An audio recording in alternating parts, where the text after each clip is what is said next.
vai continuar o acolhimento aos venezuelanos lá em Roraima. 6 ministros estavam em Roraima ontem, fizeram um anúncio da continuidade da operação acolhida. Um dos planos do governo federal é criar um hub, segundo eles, em Campinas, para que a interiorização dos venezuelanos seja feita. Todos eles virão primeiro para Campinas e, a partir de Campinas, que iriam para outros estados, outras cidades do país. Eu queria saber como é que está essa articulação com o governo do estado, se o senhor já também contactou a Prefeitura de Campinas.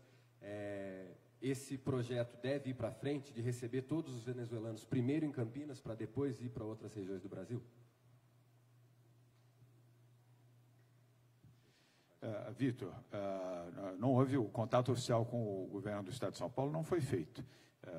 Mas isso não impede que tenhamos um olhar positivo em relação ao tema, e não contestatório. Já fizemos isso, aliás, quando prefeito da cidade de São Paulo, atendemos e criamos um centro temporário de acolhimento para famílias venezuelanas aqui na Zona Leste da capital de São Paulo. Foram 300 pessoas que foram acolhidas. Mas é um tema que precisa ser desenvolvido bilateralmente, com a nossa área de desenvolvimento social, a área de justiça, para a sua implantação. E, obviamente, se for Campinas, com a participação direta do prefeito de Campinas. Então, nesse momento, é uma proposta do governo federal, que precisa ser dialogado com o governo do Estado.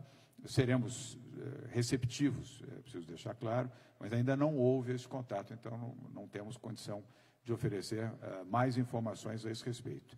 Então, a partir de agora, aguardando o contato da área específica que tem essa responsabilidade no governo federal, para podermos dar novas notícias. O próximo veículo é o Fernando Galfo, da Ferroviando. Fernando, microfone. Boa tarde. Obrigado em rever você aqui. Boa tarde a todos. Minha pergunta é sobre PPPs, mas especificamente para CPTM. Há uma previsão de usar o estudo das linhas 8 e 9 ali da Marginal Pinheiros para fazer a concessão ainda esse ano? E se nessa concessão a ciclofaixa da Marginal vai ser concedida junto com o pacote? A ciclofaixa. Vou passar, tema que temos discutido nas nossas reuniões, Fernando, vou passar ao nosso secretário de governo e vice-governador, Rodrigo Garcia, para responder. Fernando, hoje, inclusive, o secretário Alexandre Baldi fez a exposição completa dos desafios da CPTM, né, de maneira geral, e principalmente as linhas da Zona Leste, que são uma das linhas que mais transportam passageiros na cidade de São Paulo, ao lado da linha 2 do metrô. Existe uma grande complexidade dos sistemas de energização das linhas, para que possa se aumentar o volume de trens. O secretário tem uma estratégia para que até o final do ano a gente possa diminuir os intervalos e não ter mais a baldeação em Guaianazes, no sentido Mogi das Cruzes, mas ele vai detalhar isso até o mês de fevereiro, foi o prazo que o governador João Dória deu a ele, para que ele possa divulgar qual é o caminho que ele vai utilizar, ainda na administração pública, para que o mais rapidamente possível a população possa ser atendida. Em paralelo, ele também vai apresentar ao governador João Dória as propostas de parceria público-privada, nas limitações do Estado em relação aos recursos da nossa receita corrente líquida destinada às PPPs. Lembrando que nós temos um conjunto de parcerias propostas que serão definidas pelo governador no próximo mês, para que elas ocupem esse espaço orçamentário que nós temos. Não é tudo que se pode conceder. Então, o governador vai priorizar aquilo que é necessário em relação à concessão. Quando se faz uma concessão de linha, é lógico que a faixa de domínio vai junto, e aquilo que é possível de se melhorar para os não usuários da linha, você citou a ciclofaixa, será incluído. Mas a questão das linhas da CPTM da Zona Leste, e aí incluído também a questão da linha do aeroporto, hoje o secretário Baldi já anunciou a pesquisa sendo feita pela GRU Airport sobre origem e destino, e a partir dessa pesquisa é que se adotará o modelo de esteira e como essa esteira pode ser implementada já nos próximos meses, né? Mas a ideia é que o governador apresente as melhorias da linha da CPTM já no mês de fevereiro e, na sequência, aquelas que serão destinadas à PPP. Obrigado, Rodrigo. Próximo veículo é o G1, Marina Pignoni. Marina, bem-vinda. Boa tarde, governador. Boa tarde a todos. A minha pergunta é para o senhor. Em relação às delegacias da mulher, o senhor vetou um projeto da Assembleia que falava sobre o funcionamento 24 horas das delegacias, que hoje no Estado só uma funciona 24 horas, e a justificativa é que o projeto era inconstitucional e inviável. Eu queria saber se isso já é um assunto que está sendo discutido e quando que o senhor vai apresentar essa proposta para essas delegacias, sendo que era uma promessa de campanha. Marina, obrigado pela pergunta. Ele foi vetado porque é inconstitucional, não é questão de viabilidade ou não, é porque ele é inconstitucional, ou seja, nós não podemos sancionar algo que é contra a lei. O programa das DDMs, Delegacias da Mulher, nas 133 unidades e mais 40 que vamos implantar ao longo de 4 anos de governo, com funcionamento 24 horas, essa implantação será feita ao longo de 4 anos, e de forma, evidentemente, responsável e criteriosa. Já na primeira semana de fevereiro, já vamos inaugurar mais uma DDM, e ao longo do mês de fevereiro, mais 2, ou seja, teremos 3 delegacias da mulher, somado a que já funciona 24 horas ao centro, já serão 4 delegacias da mulher, funcionando 24 horas por dia. Vou dar oportunidade também ao general Campos para intervir, e de forma adequada, ou seja, com delegadas mulheres, com escrivãs mulheres, no primeiro atendimento às mulheres, obviamente, vítimas de violência ou ameaçadas, não faz sentido, por melhor que seja o delegado, por melhor que seja o escrivão, que seja um homem nesse atendimento. Então, esse é um dos pontos. Nós temos que aumentar o efetivo de delegadas, de escrivãs e de investigadoras também, mulheres na Polícia Civil, isso está dentro do nosso programa.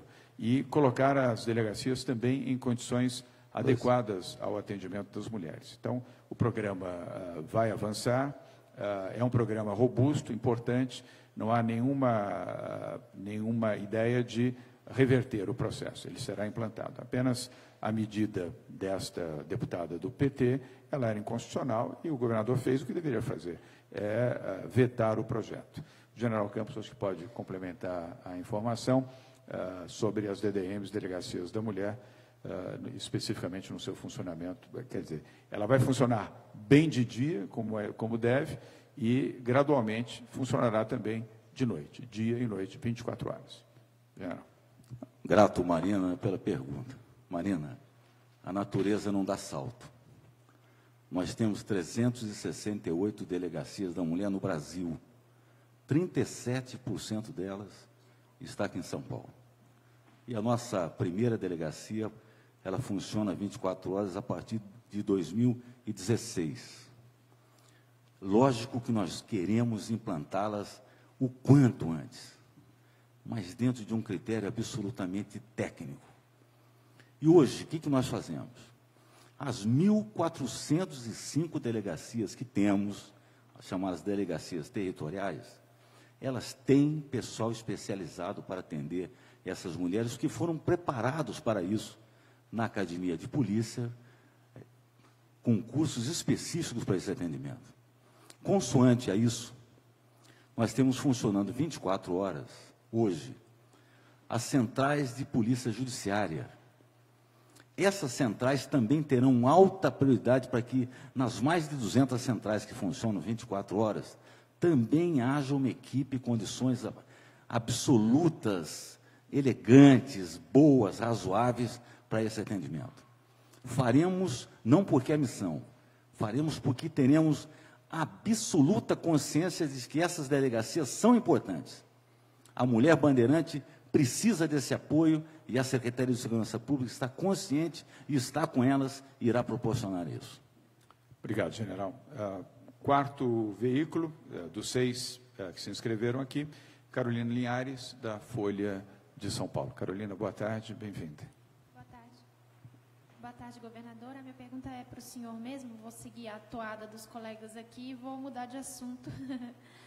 É uma pergunta política, eu queria saber se o senhor gostaria de comentar esse pedido que foi feito pelo Flávio Bolsonaro de suspender as investigações relativas ao Queiroz e que foi atendido no STF, pelo menos por enquanto.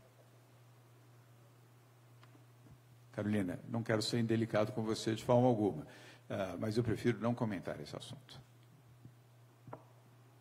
Vamos à próxima. Quer fazer alguma outra, Carolina? Só para você não ficar... Eu queria entender... Procurando ser gentil com você. Em relação ao programa das PPPs, tem algum prazo já para início e final? Ou seja, ao longo dos 4 anos, mas quando começa e até quando deve ser as últimas? Você diz dos presídios? Assim, não, iniciamos já neste ano e o objetivo é, nos 4 anos, termos todo o sistema já dentro desta operação. Essa é a nossa meta. Esse ano, Não tem mês certo ainda? Acho que... Não, Carolina, você tem que talvez no entender primeiro... Só perguntar, Coronel, temos já alguma unidade para o primeiro semestre? Começa pelos 4, né? É.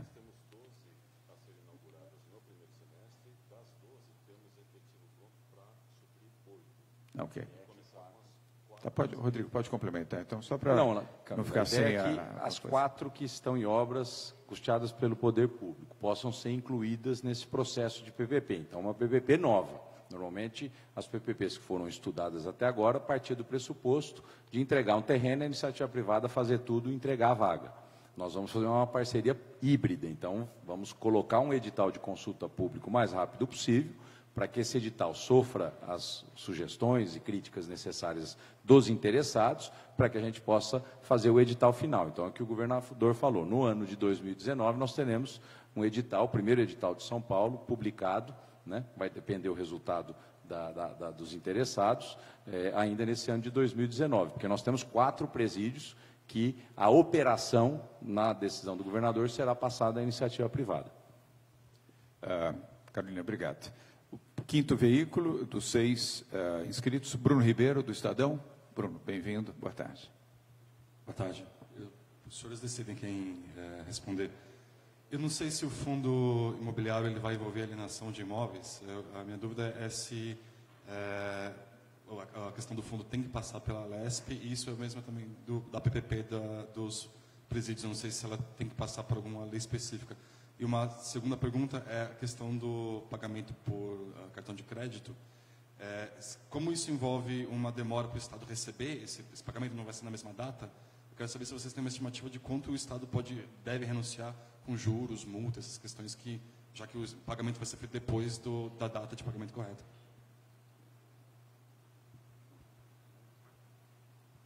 Ele perguntou se precisa passar pela LESP. Não, os imóveis já têm um regramento pela Assembleia Legislativa, que tem uma autorização prévia, então esses imóveis já estão desalienados, ou seja, colocados no fundo imobiliário, assim como no conjunto dos outros 22 mil dos novos fundos imobiliários já tem um regramento aprovado pela Assembleia, então não precisa passar. A PPP também, ela é uma decisão administrativa, tem autorização legal, é uma decisão aqui do governador no momento em que o edital estiver pronto e aprovado pelo Conselho Gestor. Meirelles, sobre o cartão.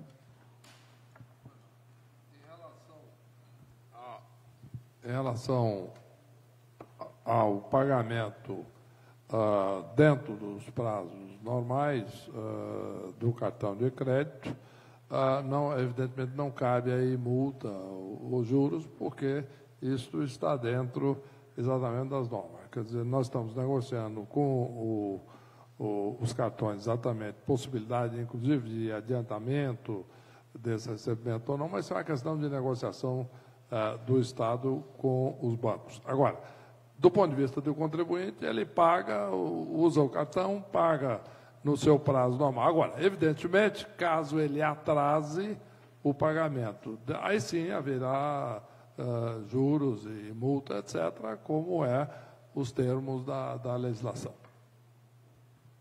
Obrigado, Meirelles. Obrigado, Bruno. O 6º e último veículo é a TV Cultura.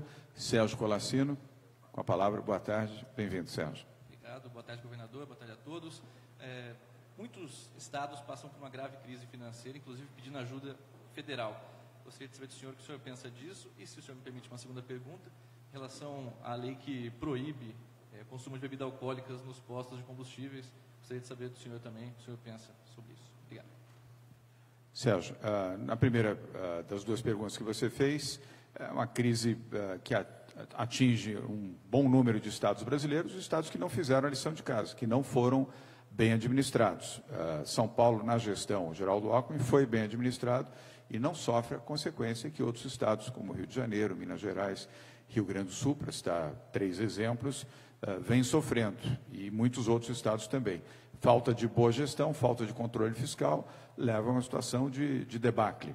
E eu tenho a convicção de que os novos governadores, ou os que sucedem aos seus próprios mandatos, deverão ter responsabilidade fiscal para colocarem em dia as suas finanças do Estado, apertando o cinto, reduzindo despesas, tomando medidas contingenciais, desmobilizando o patrimônio e não esperando do governo federal o socorro, como no passado, eu diria um pouco mais remoto, era normal, ou seja, gasta, põe o Estado numa situação deficitária, depois vai passar o chapéu para poder cobrir as suas despesas. A meu ver, esse tempo terminou, aliás, já terminou desde Henrique Meirelles, na gestão do governo Temer, e agora, mais ainda, no governo Bolsonaro. A segunda pergunta que você fez, desculpa. Os postos de combustíveis. Nós sancionamos o projeto ontem, foi publicado hoje no Diário Oficial. É uma medida correta, posto de combustível, sobretudo na área de abastecimento, não é área para consumo de álcool, essa é uma medida de segurança, de controle. Nas lojas, na parte de venda, ela pode ser feita, não há restrição a isso, assim como nos postos que lindeiramente tenham restaurantes, cafés, bares, não há impedimento que dentro desses estabelecimentos, Sérgio, haja o consumo de álcool para maiores de 18 anos. Mas na área dos postos de combustíveis, não mais uma medida de segurança e de controle e também ajuda a área de segurança pública a evitar que postos de gasolina, na capital de São Paulo principalmente, sejam pontos de entretenimento de pessoas consumindo álcool junto a bombas de combustível e, com isso, gerando riscos a todos, aos que consomem, aos que frequentam e aos funcionários dos postos de combustíveis também. Bem, eu queria agradecer a presença de todos vocês. Nos veremos no próximo dia 2 de fevereiro. O secretário, se vocês precisarem de alguma informação complementar, o secretário Rodrigo Garcia, vice-governador, secretário Meirelles, secretário Guerman, secretário João Campos e o secretário Nivaldo, ainda ficam à disposição de vocês, se precisarem de mais alguma resposta. Muito obrigado, um bom dia a todos vocês. Obrigado.